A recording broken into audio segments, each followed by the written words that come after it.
Assalamualaikum warahmatullahi wabarakatuh. Nama saya Nurjanah dari PGMI 5 semester 6. Jadi di sini saya ingin menjelaskan materi mengenai pembelajaran aktif di SD atau MI. Selamat menyaksikan. Pembelajaran aktif. Pembelajaran aktif itu apa ya?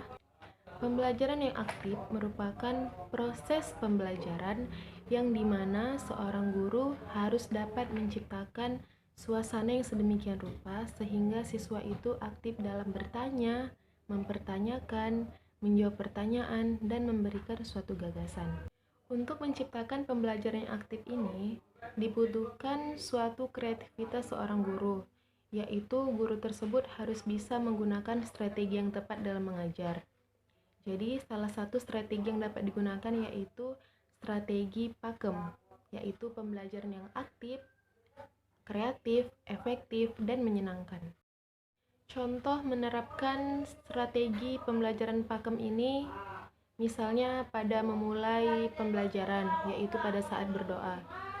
Jadi seorang guru itu bisa memulai doa itu dengan sambil bernyanyi, yaitu saya akan memperagakan cara bernyanyinya sambil berdoa. Tepuk satu jari, tepuk dua jari, tepuk tiga jari, tepuk empat jari, tepuk lima jari, tepuk semuanya. Mari angkat tangan dan mulai berdoa.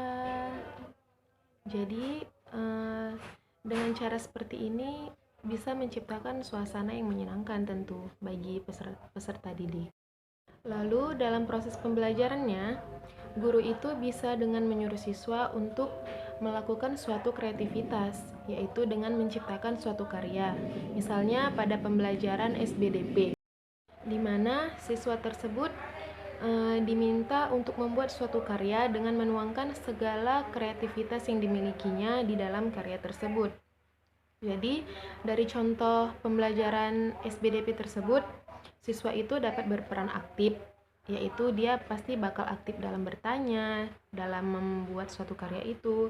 Kemudian dia kreatif, tentu karya yang diciptakannya itu sangatlah kreatif, karena itu hasil dari kreativitas yang dimilikinya. Kemudian efektif dan menyenangkan, karena siswa tersebut kalau hanya dengan mendengarkan guru dalam menjelaskan, mereka tuh akan merasakan bosan. Tapi dengan melakukan suatu karya atau kreativitas dan keterampilan ini, siswa tersebut akan tidak merasakan bosan. Mereka tuh bisa belajar sambil bermain dan sambil menyenangkan tentunya. Pembelajaran aktif ini pada dasarnya didasarkan pada prinsip bahwa cara belajar terbaik bagi anak-anak yaitu dengan melakukan, dengan mengeksplorasi lingkungannya atau peristiwa yang dieksplorasinya itu berada di sekitar kehidupannya sehari-hari. Jadi mereka itu harus belajar dari pengalaman langsung dan yang konkret, misalnya itu dengan menanam bunga, membuat karangan, mengukur luas. Jadi pembelajaran aktif ini sangat efektif digunakan di SD atau MI. Karena anak-anak itu kalau belajar itu pasti harus melakukan. Mereka tuh kalau hanya mendengarkan aja tuh mereka akan bosan. Demikian penjelasan saya mengenai pembelajaran aktif di SD atau MI.